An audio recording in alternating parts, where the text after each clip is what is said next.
Hi everyone, welcome to our channel. Daniel Powter's Bad Day was topping the Billboard Hot 100. Owen Wilson had just made his debut as Lightning McQueen in Cars, and Sacramento Kings forward Keegan Murray was counting down the days to his 6th birthday. May 2006 was a long time ago, and for all those involved with the Kings, it must feel like even longer. Sacramento has not played an NBA postseason game in almost 17 years, but after turning a corner this season, fans in the Golden One Center will finally have something to cheer for after the 82 games of the regular season conclude. The Kings clinched a playoff berth following the team's 120-80 win over the Portland Trail Blazers on Wednesday. They now sit with a record of 46-30 and become the third team to secure a spot in the Western Conference playoffs, joining the Denver Nuggets and Memphis Grizzlies. With De'Aaron Fox and Domantas Sabonis leading a new era in Sac-Town, there is hope that the return to the NBA playoffs isn't just a flash in the pan, but a sign of things to come for future years. Trading places.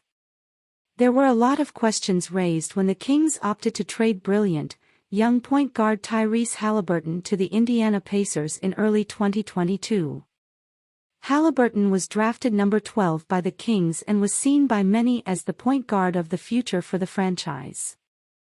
The 6'5" playmaker was named to the 2021 NBA All-Rookie First Team and finished third in Rookie of the Year voting after his first season in the league.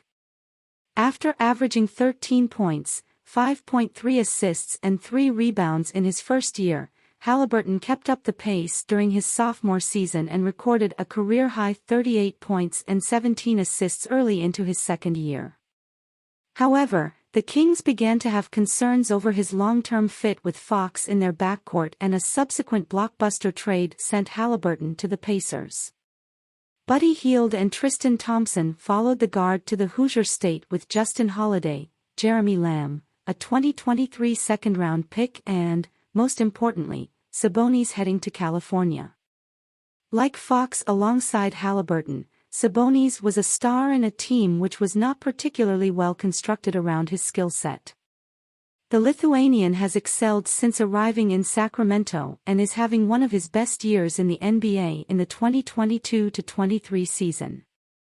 Sabonis, son of Hall of Fame center Arvydas Sabonis, is averaging career highs in rebounds and assists at the time of writing and returned to the All-Star team for already the third time in his young career. Speaking to The Athletic shortly after his trade, it seemed that the 7'1" star knew there were good things waiting for the Kings. Sabonis said, "They brought me here, and we want to change things, you know?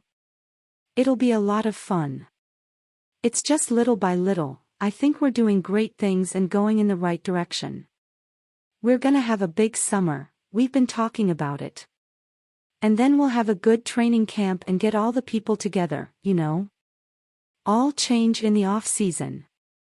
After a dismal start to the 2021-22 season, Luke Walton was fired from his role as the Kings head coach. Walton was replaced by veteran coach Alvin Gentry on an interim basis, and upon the completion of the campaign, the 68-year-old was also let go. The Kings then appointed the associate head coach of the Golden State Warriors, Mike Brown, as their new head coach before the start of the 2022-23 season. Brown had just won an NBA championship with the Warriors after a finals win against the Boston Celtics, and was tasked with bringing some of his winning know-how to Sac-Town. The 53-year-old has completely overhauled how the Kings approach the game and has turned the franchise into one of the most exciting offenses in the league. Along with Brown, guard, forward Kevin Huerter and shooting guard Malik Monk became key pieces for the Kings, and number 4 draft pick Murray also joined up with the squad. It is no surprise that the arrival of these pieces has coincided with the overhaul of the Kings' offense. Since moving to the West Coast, Huerter and Murray are shooting over 6 threes a game, and both are draining shots from deep at over 40%. Monk is just slightly behind the pair in terms of three-pointers attempted, 3 PA, and three-point percentage, 3P%, but helps demonstrate how far this Kings offense has come and the planning that went into building the squad.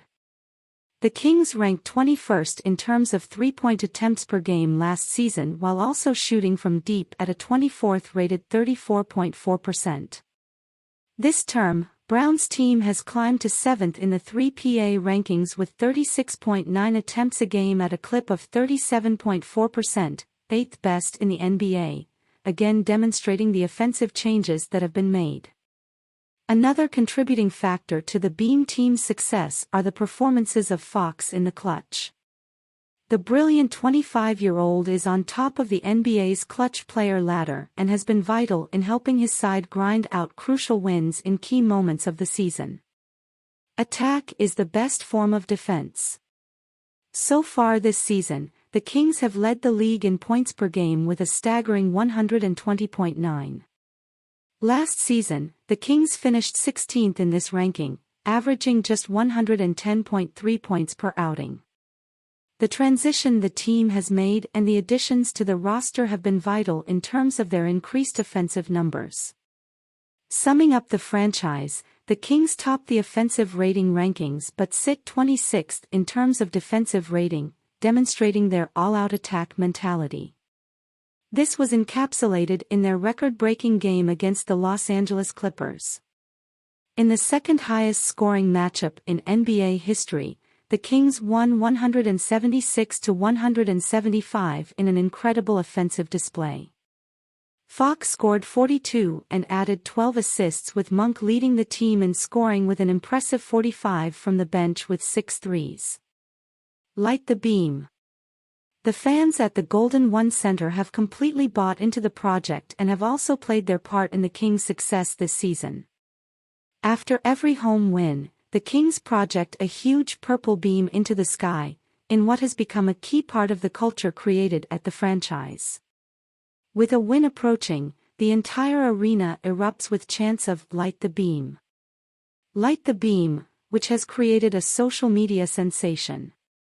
While some opposing teams and fans have used this to mock the Kings if they lose a game, the beam has helped create a special relationship between the fans and the franchise.